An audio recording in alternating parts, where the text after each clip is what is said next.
In this exercise, we're going to be retrieving model dimensions to be able to automatically add the dimensions to the part. So let's get started. I have opened the retrieving model dimension.idw out of the chapter 11 folder. So let's come in here and start adding the dimensions to this part. I can either click on it and right click and go to retrieve dimensions, or I can come up here to the top and say retrieve. Remember, left to right, top to bottom. We start out with the view we're going to add dimensions to. Then it asks us to select dimensions. So you select the red arrow there, and you basically select what you want to keep. You can come through here and select one at a time, or you can just kind of window it and say, give me every dimension. We hit OK. And so now that we see, we have our dimensions in here. So what I always do is I come back in here as soon as it gets done, and I start placing them where I really want them. Inventor doesn't do a very good job of automatically placing the dimensions, and there is no real way to control this. These dimensions were not placed here in the sketch, so to speak, as much as they were just created and they were brought in this particular order. So there's no real way to control the way they appear on screen. Some dimensions you may not want to show like that, so you can actually delete. You can see here's like the depth of the hole and things like that. I would actually use a hole note for that. So I'll go through and delete all the dimensions that discuss the holes. I'll go through and rearrange my dimensions so that they're in proper order. I'll bring down our radial dimension here. If you didn't want to have this go to the center, if you actually wanted to measure off of this line, you could change where this dimension goes to. I said, I really want this to go over here instead of over here, however you want it to go. You can move that around. You can delete this dimension and bring in another one. Overall, you'll notice that this is a very good part. This came in really well, no problem. If I come up here and I do the exact same thing to this view up here, you'll notice that I don't get very good dimensions at all. It's pretty pitiful, actually. And reason is because this part was created with this face here, this sketch here.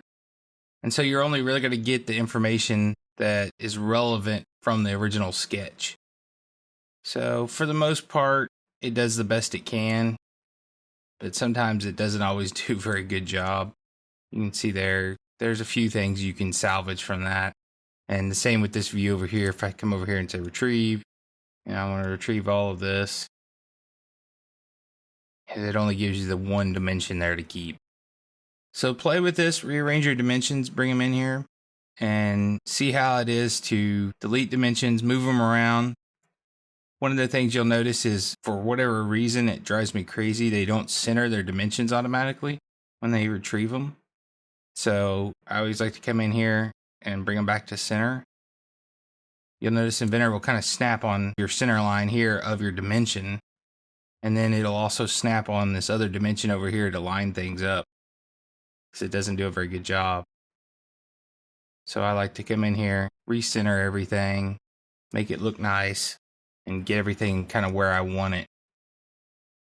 You get everything where you want it, you can hit save, and that's all there is to it. In the next exercise, we'll go over how to edit these, but for the most part, you can see how easy it is to bring in these dimensions. I did want to show you a couple more here. So I have retrieving dimensions 2. And retrieve this one. Select my part. See, once again, I get a pretty good selection of all the dimensions I need to create this part. I may want to move them around. I may even want to change which circle these are on. So for example, I have this radius here, and then I have the inside and outside, this little object here.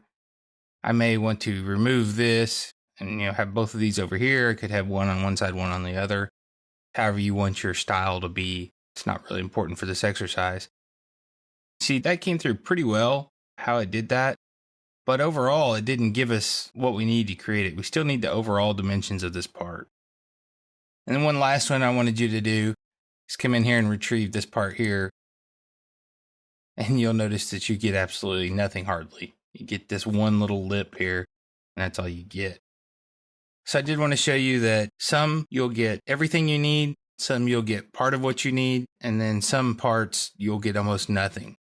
It's really based on how it was created and what view it was created in and how many sketches were done on it. The more sketching that you do to create a part, the more dimensions will come over. It tries to bring over extrusion dimensions and things like that it automatically applies. But for the most part, the main view that you sketch in is the best view that it's going to bring it over in. So real simple parts like this, and sometimes even complicated parts where there's not a good sketch of it, you'll see this happen over and over again. Try this out with these 3 exercises to retrieve the dimensions from all 3 of them.